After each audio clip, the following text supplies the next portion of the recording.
HSC পরীক্ষার্থী 2025 আজকে কথা দিছে যে এর টাকা দিয়ে খাওয়াবে। তুমি কি আসলে তোমার টাকা দিয়ে খাওয়াবে আজকে? কি সত্যি সিঙ্গেল? যদি মিথ্যা কথা, তারপর আপনারা মেনে নেন সত্যি। কিডনি মানুষের একটা লিমিট আছে। সরো তুমি ক্যামেরা সরো, করে পরে হবে, খাওয়া দাওয়ার পরে না খালি থাক। খাওয়াইছে খাওয়ানোর পারিশ্রমিক। হ্যালো, কি অবস্থা সবার? তো আজকে অনেক দিন পর ব্লগে হাজির আমি। তো অনেক দিন হয়ে গেছে ভিডিও মেক করার জন্য আর কি, ব্লগ করার সেরকম সময় পাই না। তো আজকে সকালবেলা যখন উঠছি, ওঠার পরে মাধুরী বলতেছে যে আজকে তো আমার কলেজ আছে, তো কলেজ থেকে আমাকে রিসিভ করতে আসো। তো যার কারণে বের হয়ে গেছি। দেখতে পাচ্ছেন মাথার উপরে অনেক সূর্য, এই কটকটের রোদের মধ্যে বের হইতে হইলো। আর এটা দুইটা রিজন আছে, একটা ওর কথাও রাখতে হবে, দ্বিতীয় কথা হচ্ছে আপনাদের একটা সুন্দর ব্লগ উপহার দিব। অনেকদিন ব্লগ টক করা হয় না, আপনারা ব্লগটা পুরোপুরি দেখবেন। এর ফাঁকে আপনারা এই সিটি সেন্টারের সুন্দর একটা ভিউ দেখে নিন।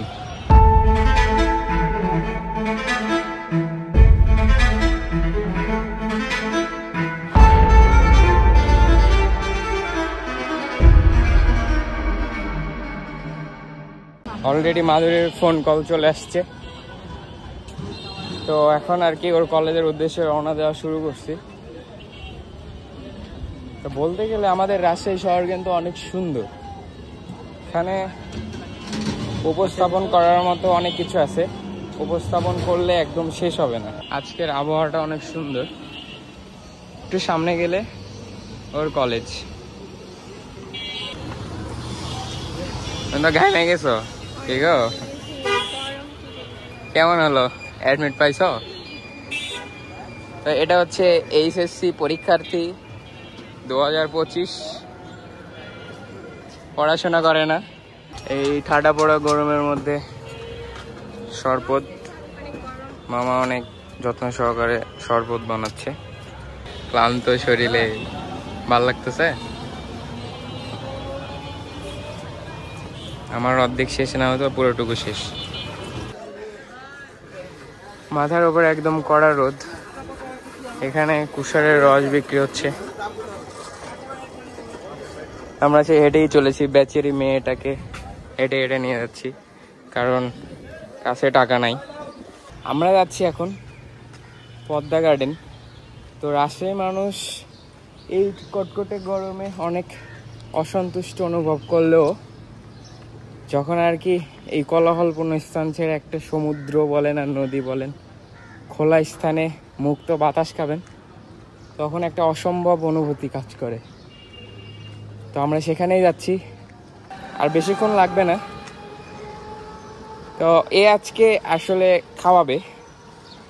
এর আগে আমাকে খাওয়ানোর নাম করে ডেকে নিয়ে এসে আমার কাছ থেকে টাকা খুলছিল, কিন্তু আজকে কথা দিচ্ছে যে এর টাকা দিয়ে খাওয়াবে। তুমি কি আসলে তোমার টাকা দিয়ে খাওয়াবে আজকে? তুমি ও চলো কি, তুমি এখনই বলো। সবাই শুনলেন, ও নিজ মুখে বলছে কত টাকা খাবো, ও আমাকে খাওয়াবে। বড় লোকের বেটি।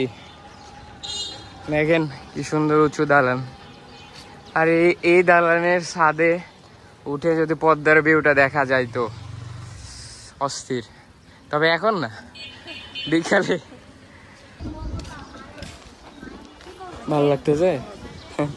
এর পেজে তুমি মেয়ে মানুষ, আসলে মেয়ে মানুষ সবসময় পেজ নিয়ে ডিপেন্ড। এটা আমাদের দেখেন, হাত দিয়ে মুছলাম, শেষ, সুন্দর হয়ে গেলাম। ও এই দেখেন আটকা। ও তোমাকে থুয়ে চলে আসছি, তুমি তোমার হাত ধরেছিল, তুমি হারা গেলা কেন? দেখেন কি সুন্দর। উফ,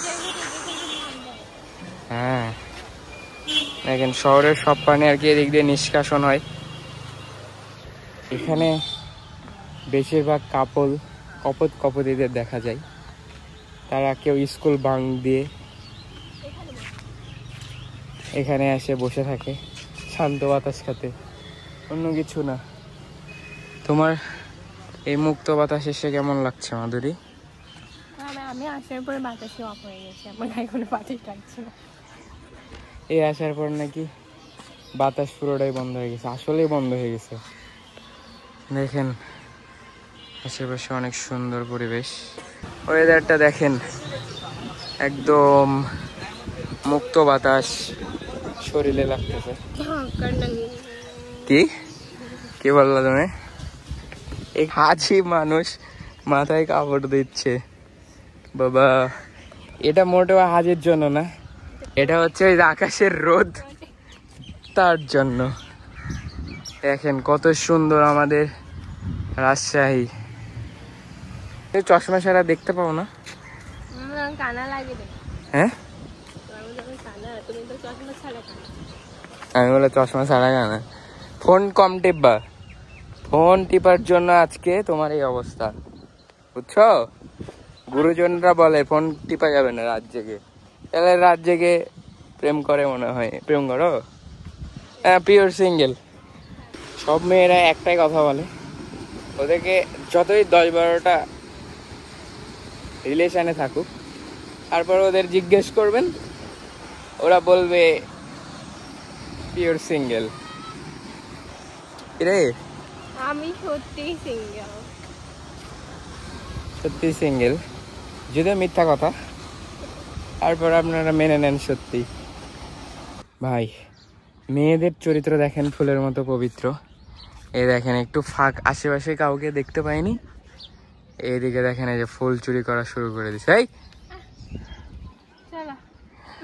চুন্নি, এত সুন্দর গাছটা থেকে তুমি ফুলটা চুরি কর না? আমাদের চুর নেই তো এগুলো। কি আমাদের চুর নেই তো এগুলো করে রাখছি, তাই বলে দেখার জন্য? এগুলো এটা কি ছিঁড়ে ফেলার জন্য? ফাইনালি আমরা সীমান্ত অবকাশে, ট্রিট ফর মাধুরী। দেখেন কত সুন্দর প্লেস। অতটাও না বললা? ছি, আসলে সুন্দর, খারাপ না। বর্তমানে আমরা ভাবছিলাম যে এখানে অনেক মুক্ত বাতাস পাবো, এর আগের বার ছিল, কিন্তু এখন ওই যে দেখতে পাচ্ছেন মেলা, এই মেলা হওয়ার জন্য আর কি পুরোপুরি লক। এখানে এই গরমের মধ্যে খাওয়া দাওয়ার কোনো অপশানই নাই। তো আমরা দেখি রাস্তাঘাটে যদি কিছু পাই তাহলে ওকে ফাড়বো। থ্যাংক ইউ, এই ঠান্ডার মধ্যে তুমি আমাকে সতেজ প্রাণ দান করেছো। তুমি কি ভাগ চাইবা? হ্যাঁ অবশ্যই। না, এগুলোতে কোনো ভাগ নাই। কি কথা ছিল? না, আমি এগুলো বলো না, তুমি আমাকে ডেকে নিয়ে আসছো, তুমি আমাকে খাওয়াবা, আবার এগুলো কি? আমি কিন্তু কিছু দেবো না, পারলে এবার যাই আলাদা কিছু কিনে দাও, টাকা দাও, আবার টাকা দাও। জীবন আমার কাছে 1 টাকাও নেই। মানি ব্যাগ তুমি যদি চাও তাহলে আমি দেখাতে পারি। খুলতেছে না গে। ও আবার বসো, বসে খাও। ওকে, পরে কথা হবে। গাইস সব একা একা খেয়ে নিচ্ছে আমাকে না দিয়ে, সেটা আপনাদের দেখাবো আমি। দেখেন সব খেয়ে নিচ্ছে একা একা, আমাকে দেওয়ার কোনো কথা নাই। খাবা তুমি? হ্যাঁ অবশ্যই খাবো, কেন খাবো না? তুমি তো আমাকে একবারে দিলা না। নিজের টাকা দিয়ে কিনে দিছো, হ্যাঁ। তুমি আবার যাচ্ছ কিভাবে? তো আমি কিনে দিয়েছি, কি হয়েছে? তোমার সাথে আছি, তোমার খাওয়ানো উচিত না? না, বারবার বাজাও। কোনো মানবিকতা নাই।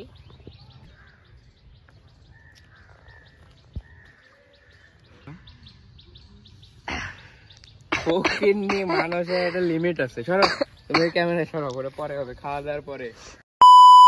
একটু বাজার করে নিলাম মাধুরীর জন্য।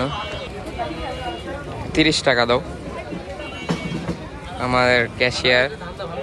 আমি বাজার করব আর এ হচ্ছে ডোনেশন করবে। এটাও কি আজকের জন্য? এটা কি তোমার আলু না আমার আলু? ও সরি, আমি বলে গেছিলাম যে আমি ভাবছি যে আমাকে কিনে দিছে, কিন্তু সে আমাকে না কিনে দিয়ে নিজের জন্য উল্টে আমাকে আমার কাছ থেকে ব্যাগ ধোয়া নিচ্ছে। থাক দেন। হ্যাঁ না, খালি থাক। আমার এই ব্যাগ আবার ও মানে আমি আজকে তোমার ব্যাগ ধরে থাকবো নাকি? তুমি বাজার করবা, খাওয়াই এবার সব শোধ নিচ্ছ? কিছু করার নাই, যেহেতু আমাকে খাওয়াইছে একটু তো হেল্প করাই যায়। এভাবে আমাকে কষ্ট দিলা, মানে বাজার করা লাগবে তাই ডাকছো নাকি লাস্টে? খাওয়াইলাম না, বুঝেন খাওয়াইছে, খাওয়ানোর পারিশ্রমিক। আজকালকার যুগে সবাই স্বার্থপর, স্বার্থ ছাড়া কেউ কিছু বোঝে না। তো অনেক কিছুই দেখালাম আপনাদের সাথে নিয়ে একটু ঘুরলাম। তো আজকে এই পর্যন্তই, অন্য কোনো একটা ব্লগে আপনাদের সাথে আবার দেখা হবে, আবার নতুন নতুন ভিডিও। আপনারা অনেক ভালোবাসা দিচ্ছেন, অনেক ভালোবাসতেছেন, তার জন্য আপনাদের অনেক ভালোবাসা প্রদান করলাম। তো ঠিক আছে, সবাই ভালো থাকবেন, আজকে এই পর্যন্ত, আল্লাহ হাফেজ।